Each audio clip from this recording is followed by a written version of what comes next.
She had always been the kind of wife who laughed at her own jokes, the kind who could turn even a dull Monday into a moment of teasing chaos.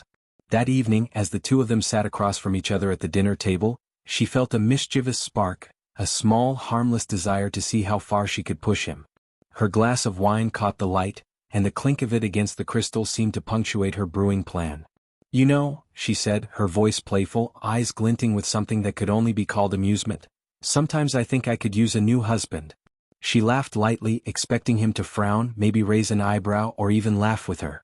But what she got instead was silence. The kind of silence that feels like ice running down your spine. His eyes lifted from the plate in front of him, dark and unreadable, and for the first time in years she felt the space between them widen, the air thick with tension that hadn't been there before.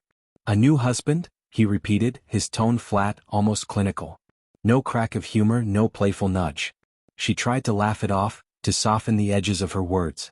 "Oh, come on, I'm joking," she said, waving a hand as if to erase the weight of her own statement. But he didn't move, didn't smile. He simply stared at her, and in that gaze she felt something she hadn't felt in a long time, a cold, unyielding distance. It wasn't just disappointment. It was a quiet, almost terrifying clarity.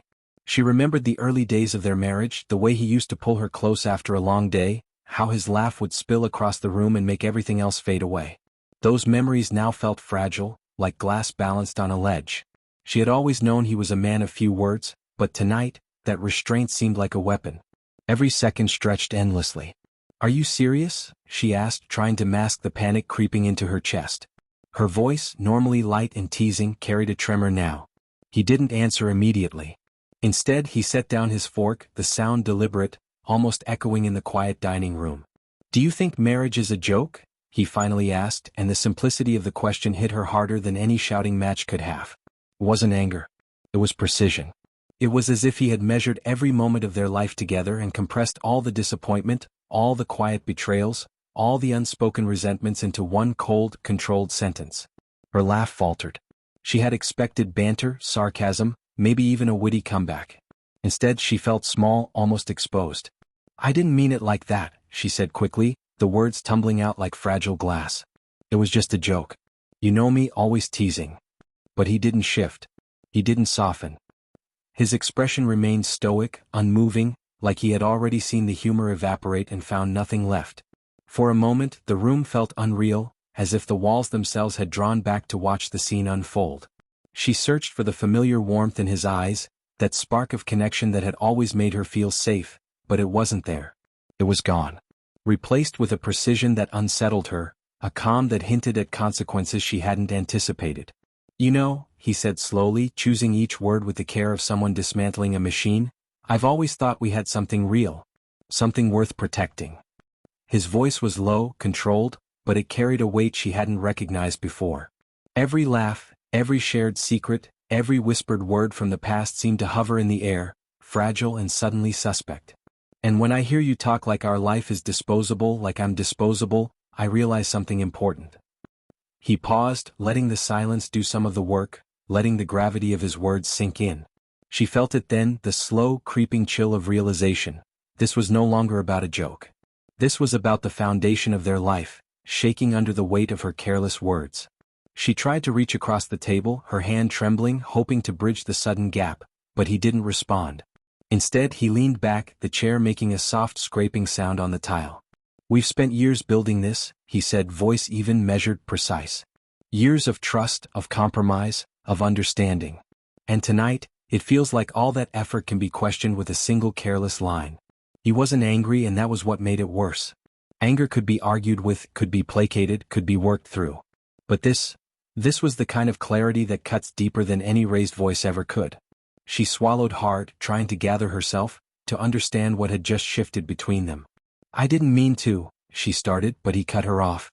"I don't think you understand," he said, the calm in his voice more powerful than any yelling could have been. "When someone treats love like a joke, like it's something you can trade in or discard, it changes everything. And sometimes words, even words meant to amuse, reveal more than actions ever could." His gaze held hers, unwavering, and she felt a jolt of fear, not for her life, but for the life she thought she had with him. The playful security of their marriage, the laughter, the shared history, all of it seemed fragile, teetering. She realized then that a single offhand comment, a joke, could unravel something she had taken for granted for years. Her mind raced. How had a casual line about a new husband caused this? She replayed the words over and over, each repetition sharpening the edges of her mistake. She had underestimated him, underestimated the silent strength he carried, the quiet understanding of his own worth. And now she was seeing the consequences not in shouts, not in dramatic scenes, but in the stillness, the control, the calm that seemed almost unbreakable. "I love you," she said finally, the words barely above a whisper, though the desperation behind them was unmistakable. He didn't move, didn't respond immediately. The silence stretched on, a living thing that seemed to breathe in the room. "I love you," she repeated, more insistently this time, hoping to patch the sudden chasm that had appeared. But he shook his head slowly, almost imperceptibly, the faintest hint of a sigh escaping his lips. "Love," he said quietly, "isn't something you joke about. It isn't something you test like it's a game. And tonight I learned something I didn't need to." She felt the sting of the words, the weight of his disappointment. It wasn't punishment, it wasn't revenge.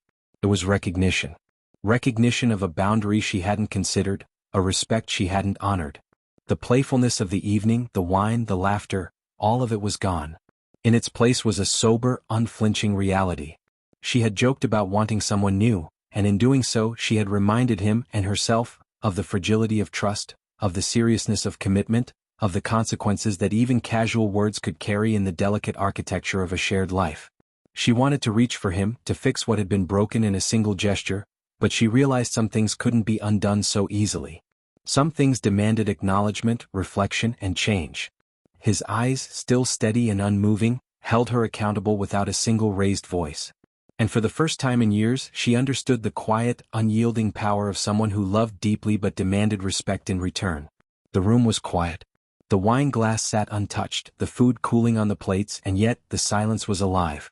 She felt the weight of every word she had spoken, every joke she had made, every careless tease that had once seemed harmless. He remained seated, calm, unshaken, and the ice in his gaze reminded her that this wasn't just a momentary lesson. This was a turning point. A line had been drawn. And now she had to decide whether to honor it, to rebuild what had been shaken, or to watch as the playful laughter of the past gave way to a more sober, measured reality.